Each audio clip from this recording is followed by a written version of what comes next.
कभी सोचा है कि भारतीय उपमहाद्वीप की जान कहाँ बसती है? इसका जवाब छिपा है हिमालय की बर्फीली चोटियों में। यहीं से वो 3 महान नदियां निकलती हैं जो करोड़ों लोगों की जिंदगी, उनकी संस्कृति और उनके भविष्य को आकार देती हैं। तो आइए आज इन जीवन देने वाली धमनियों के सफर पर चलते हैं।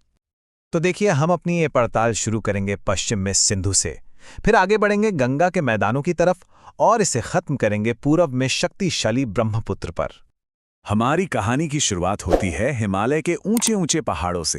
इसे वाटर टावर या जल स्तंभ भी कहा जाता है, और क्यों ना कहा जाए, आखिर यहीं से तो इन विशाल नदियों का जन्म होता है। ये एक ऐसा सवाल है जो सोचने पर मजबूर कर देता है ना, कि भारतीय उपमहाद्वीप में रहने वाले लगभग 1 अरब लोगों की जिंदगी का सोर्स, उसकी शुरुआत आखिर होती कहां से है? जवाब छिपा है बर्फ में। जी हाँ, हिमालय की ऊंचाइयों पर जमे हुए विशाल ग्लेशियरों में। यही ग्लेशियर पिघलकर सिंधु, गंगा और ब्रह्मपुत्र जैसी महान नदियों को जन्म देते हैं और करोड़ों लोगों का पेट भरते हैं, उनकी प्यास बुझाते हैं। चलिए तो सफर शुरू करते हैं पश्चिम से, हमारी पहली महान नदी सिंधु प्रणाली के साथ। ये सिर्फ एक नदी नहीं, बल्कि एक पूरी की पूरी प्राचीन सभ्यता का पालना रही है। पता है, तिब्बत में जहां से सिंधु नदी निकलती है, वहां इसे एक बहुत ही दमदार नाम दिया गया है, सिंघी खंबन, जिसका मतलब होता है शेर का मुंह। इसका सोर्स पवित्र कैलाश पर्वत और मानसरोवर झील के पास है। सिंधु का जो सफर है ना, वो 3 देशों से होकर गुजरता है। सोचिए, ये तिब्बत के कैलाश पर्वत से निकलकर लद्दाख के दमचोक में भारत में एंटर करती है।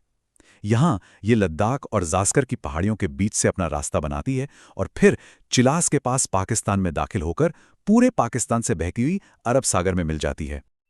अब देखिए, सिंधु अकेली नहीं है। इसकी असली ताकत आती है इसकी 5 बड़ी सहायक नदियों से: झेलम, चिनाब, रावी, ब्यास और सतलुज। ये पांचों मिलकर पंजनाद बनाती हैं, यानी 5 नदियों की जमीन। और इसी से पंजाब का इतना उपजाऊ इलाका सिंचता है। इन सब में चिनाब जो है वो सबसे बड़ी सहायक नदी है। ये नदियां सिर्फ पानी नहीं बहाती, बल्कि इनके साथ जियोपॉलिटिक्स भी बहती हैं। 1960 की सिंधु जल संधि एक बहुत ही अहम समझौता है। यही संधि भारत और पाकिस्तान के बीच पानी के बंटवारे को कंट्रोल करती है और इस बेहद संवेदनशील इलाके में एक तरह की स्थिरता बनाए रखने में मदद करती है। तो चलिए अब हम भारत के आध्यात्मिक दिल की तरफ बढ़ते हैं, उस जगह जहां गंगा बहती है। गंगा सिर्फ एक नदी नहीं है, वो एक माँ है, एक देवी है और करोड़ों लोगों के लिए एक पवित्र जीवन रेखा है। गंगा का बनना भी अपने आप में एक कहानी है। ये असल में 2 धाराओं के मिलने से बनती है। एक है भागीरथी, जो गंगोत्री ग्लेशियर के गोमुख से निकलती है, और दूसरी है अलकनंदा, जो सतोपंथ ग्लेशियर से आती है। इन दोनों का जो पवित्र संगम होता है वो होता है देवप्रयाग में, और बस यहीं से ये नदी गंगा कहलाती है। 2525 किलोमीटर, ये सिर्फ एक नंबर नहीं है, ये गंगा की विशालता का सबूत है।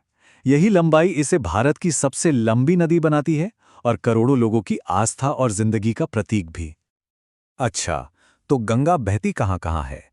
देखिए, इसका सफर मुख्य रूप से 5 राज्यों से होकर गुजरता है। इसका सबसे लंबा हिस्सा करीब 1450 किलोमीटर, यानी इसकी कुल लंबाई का 57% से भी ज्यादा अकेले उत्तर प्रदेश में है। इसके बाद ये बिहार और पश्चिम बंगाल से होकर गुजरती है। गंगा का ये विशाल रूप बनता है इसकी कई सहायक नदियों से। हिमालय से आने वाली नदियों में कोसी भी शामिल है, जिसे अपनी भयानक बाढ़ की वजह से बिहार का शोक भी कहते हैं। वहीं प्रायद्वीप से आने वाली नदियों में यमुना सबसे मेन है, जो गंगा की सबसे बड़ी सहायक नदी भी है। और अब हमारा ये सफर पहुंचता है भारत के सुदूर पूर्व में। यहां हमारी मुलाकात होती है एक बहुत ही शक्तिशाली और कुछ हद तक रहस्यमयी नदी से, ब्रह्मपुत्र। एक ऐसी नदी जिसके कई नाम हैं और कई रूप भी। एक ऐसी नदी है जो हर इलाके में अपनी पहचान बदल लेती है। तिब्बत में इसे कहते हैं सांगपो, यानी पवित्र करने वाली। फिर अरुणाचल प्रदेश में एक जबरदस्त यू टर्न लेने के बाद ये देहांग बन जाती है। असम के मैदानों में आकर इसे इसका मशहूर नाम ब्रह्मपुत्र मिलता है, और जैसे ही ये बांग्लादेश में एंटर करती है, इसका नाम हो जाता है जमुना। ब्रह्मपुत्र की ताकत का अंदाजा आप इसकी बनाई हुई आकृतियों से लगा सकते हैं, जैसे कि दुनिया का सबसे बड़ा नदी द्वीप माजुली, या फिर गंगा के साथ मिलकर बना दुनिया का सबसे बड़ा डेल्टा सुंदरबन। इसकी सहायक नदियों में एक नदी है लोहित, जिसे उसकी लाल मिट्टी की वजह से खून की नदी भी कहा जाता है। तो अब तक हमने सिंधु, गंगा और ब्रह्मपुत्रा को अलग अलग देखा। अब इन तीनों नदी प्रणालियों को एक साथ रखकर देखते हैं और ये समझने की कोशिश करते हैं कि इनका सामूहिक असर और इनका साझा भविष्य क्या है।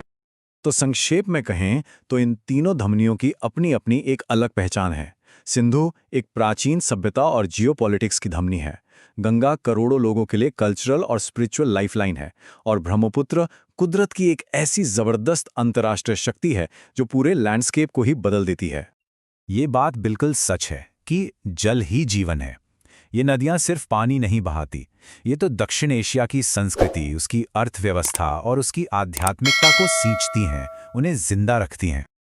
ये हजारों साल पुरानी नदियां अब नई सदी की चुनौतियों का सामना कर रही हैं, जैसे कि क्लाइमेट चेंज, बढ़ता हुआ प्रदूषण और देशों के बीच तनाव। तो सबसे बड़ा सवाल ये है कि क्या ये जीवन देने वाली नदियां आने वाले वक्त में हमें एकजुट करेंगी या फिर हमारे बीच बंटवारे की वजह बनेंगी? इसका जवाब हम सबके कामों पर ही निर्भर करता है।